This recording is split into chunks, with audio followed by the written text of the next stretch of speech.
దానికి కారణం 10 సంవత్సరాల నరేంద్ర మోడీ గారి పరిపాలనలో మొట్టమొదటిగా ఎన్నడూ రాజకీయాల పట్ల ఇష్టం లేని వర్గాలు, రాజకీయ నాయకుల పట్ల, రాజకీయాల పట్ల ఇష్టం లేనటువంటి సెక్షన్స్ అన్నీ కూడా మోడీ గారు ప్రధానమంత్రి అయిన తర్వాత ఇవాళ ఎక్కడో కాడ మనం ఎన్నికల్లో పాల్గొనాలి, మనం కూడా ఓటు వేయాలి, మోడీ గారికి బలాన్ని చేకూర్చాలనేటువంటి సంకల్పం ఉంది.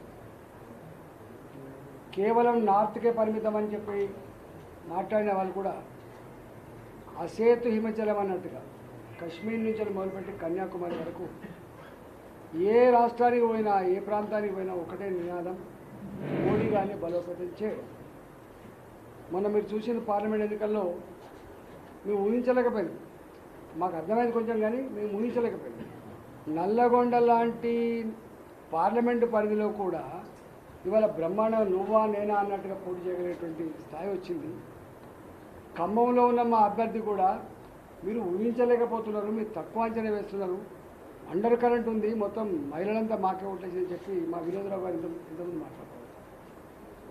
17 నియోజకవర్గాలు ఇవాళ భారతీయ జనతా పార్టీకి మోడీ గారిని గెలిపించుకోవాలి అనేటువంటి సంకల్పంతో ఓట్లేసినట్టు కనపడుతూ ఉంది. కాబట్టి ఇవాళ అదృష్టం ఏంటంటే మొట్టమొదటిగా కనెక్ట్ అయిన వాళ్ళు యువకులు, భారతీయ జనతా పార్టీకి బాగా కనెక్ట్ అయిన వాళ్ళు యువకులు, వాళ్ళంతా చదువుకున్న యువకులు, బుద్ధిజీవులంతా కూడా భారతీయ జనతా పార్టీ 99% వాళ్ళు అడ్వకేట్లు కావచ్చు, వాళ్ళు డాక్టర్లు కావచ్చు, వాళ్ళు ప్రభుత్వ ఉద్యోగులు కావచ్చు, వాళ్ళు టీచర్లు కావచ్చు, ఇవాళ చిన్న చిన్న ఉద్యోగాలు ఉండేటువంటి విఆర్ఓలు కావచ్చు, వాళ్ళు అంగన్వాడీ టీచర్లు కావచ్చు, ఇలా గ్రాడ్యుయేట్స్ పూర్తి చేసినటువంటి వాళ్ళందరూ ఆర్టీసీలో ఉండవచ్చు, వాళ్ళు కార్మికులు ఉండొచ్చు, వాళ్ళు ఐటీ రంగంలో ఉండొచ్చు, ఏ రంగంలో ఉన్నటువంటి చదువుకున్న వాళ్ళు, డిగ్రీలు పూర్తి చేసుకున్న వాళ్ళందరూ కూడా ఇవాళ ఇష్టపడుతున్న పార్టీ భారతీయ జనతా పార్టీ, ఇష్టపడుతున్న నాయకుడు నరేంద్ర మోడీ గారు. కాబట్టి ఇవాళ వాళ్ళకి అన్ని విషయాలు తెలుసు.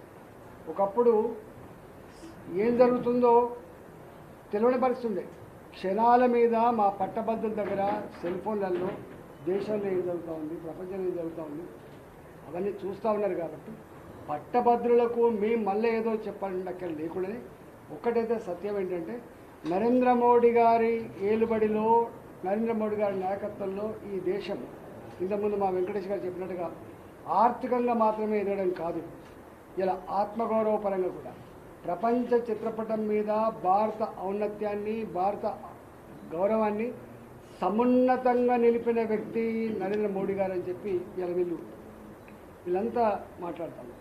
మొన్న మేము ఎన్నికలు చూస్తే మాకు బాగా ప్రచారం చేసిన దాంట్లో ఐటీ ఎంప్లాయీస్ కావచ్చు, ప్రభుత్వ ఉద్యోగులు కావచ్చు, వాళ్ళకు బయటికి చెప్పుకునేటువంటిది ఉండకపోవచ్చు, కానీ రిటైర్డ్ ఎంప్లాయీస్ కావచ్చు, పట్టభద్రులు కావచ్చు, మొట్టమొదటి అసలు అంటే ఎవరు చెప్పకపోయినా, ఎవరు పిలవకపోయినా వాళ్ళంతటా వాళ్ళే బాధ్యతగా భావించి వాళ్ళు మా ఎన్నికల్లో మా గెలుపు కోసం ప్రయత్నం చేసింది. కాబట్టి డెఫినెట్గా ఇవాళ వరంగల్, ఖమ్మం, నల్లగొండ, ఉత్తర తెలంగాణకి చాలా గుండెకాయ లాంటి జిల్లాలు, చైతన్యానికి మారుపేరు ఉన్న జిల్లాలు ఈ మూడు, ఇవాళ చైతన్యానికి మారుపేరుగా ఉన్నటువంటి జిల్లాలు. కాబట్టి డెఫినెట్గా మా పట్టభద్రులందరూ కూడా ఇవాళ నరేంద్ర మోడీ గారిని బలపరచాలని చెప్పి సంకల్పంతో ఉన్నవాళ్ళు. కాబట్టి ఎక్కడికక్కడ మీరే ఎక్కడికక్కడ కథానాయకులై ఇవాళ గుజ్జల ప్రేమేంద్ర గారిని గెలిపించడం ద్వారా నరేంద్ర మోడీ గారికి మళ్ళీ మద్దతు ఇచ్చినట్టుగా ఇలా ఈ దేశానికి మళ్ళీ మనం ఓటేసుకునేటువంటి భావించాలి. కాబట్టి దయచేసి మీరందరూ కూడా గొప్పగా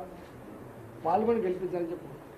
ఇవాళ బీఆర్ఎస్ పార్టీ టుడే ఇర్రిలెవెంట్ పార్టీ, దానికి ఇవాళ ఎక్కడ లేదు, నా ఇక్కడ లేదు అక్కడ లేదు. ఇంతకుముందు మా రామచంద్ర గారు చెప్పినట్టుగా ప్రజాస్వామ్యం పరిడవిల్లాలంటే చట్టసభలలో అధికార పక్షం కావచ్చు, ప్రతిపక్షం కావచ్చు స్ట్రాంగ్గా ఉండాలి. ఇవాళ ఏకపక్షంగా ఉండేటువంటి ఆస్కారం. ఇవాళ గుజ్జల ప్రేమేంద్ర రెడ్డి గారికి 40-42 సంవత్సరాల ఈ చరిత్రలో అనేక విషయాల పట్ల సమగ్రమైన అవగాహన ఉన్నవాడు. కాబట్టి ఇవాళ శాసన మండలిలో ప్రజల సమస్యలు ప్రస్తావించే వ్యక్తిగా, ప్రశ్నించే గొంతుకగా ఇవాళ గుజ్జల ప్రేమేంద్ర రెడ్డిని ఎన్నుకోవాలని చెప్పి నేను కోరుతాను. అట్లనే ఇవాళ కాంగ్రెస్ పార్టీ ఉంది.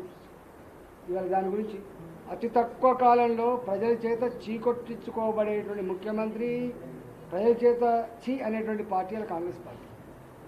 పేనం మీరు పోయినపడ్డావా అంటాను జనం.